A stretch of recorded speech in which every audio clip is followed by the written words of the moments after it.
First, we will start with a quick recap of yesterday's presentations and what you learned during the day. Hopefully you can all remember that Anne started with the strategy, the definition of strategy is, how strategy is made, and he ended with different strategic concepts starting from market leader to market follower, market challenger, and market niche. Then Radek continued to present the positioning of Holcim worldwide, but also Holcim in North Danube in the respective countries, and the ranking of competitors and all the market forces and market positioning, as I said, worldwide and in the respective countries. Then we concentrated with Jan's presentation on the Holcim Strategy House. Hopefully you can all remember the base which is created with us, with people, then with the 5 mindsets, going through the strategy pillars, and all of that creating the value. You will see today that this strategic house is not only seen in the operational roadmap, but also in business risk management, which is the content of my presentation in the morning.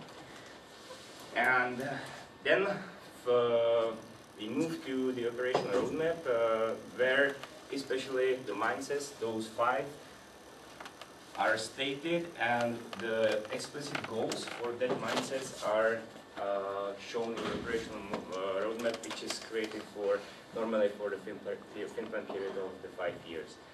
And the day ended with Joe's presentation on the financial performance of a company, where you practiced the calculation of especially EBITDA. And again, today you will practice more on that, because that EBITDA calculation in the business risk management is very important, because with that we evaluate the impact of the risk to the company's performance. So this is quickly brief recapitulation of yesterday, and our task today is to go through the risks, risk maps, how Holcim treats business risk management. So first start with a simple definition, what is a risk? Give me some clues. Benoit, what is a risk for you in a business? It's an evaluation of, we have to evaluate every day risk we should take, shall we, how to say, which could impact our business. Yeah. It's an evaluation of activities we can do or will not do, and which could impact the business. Yeah. So this is the definition of a risk. Do you also take into account some impacts of a risk when you define? Always. Always. We are doing our best to evaluate, yes. Okay. Yeah. It's easier on the technical side, because we are technical, so it's always easier on the technical side to evaluate the risk, because you can sometimes even calculate it.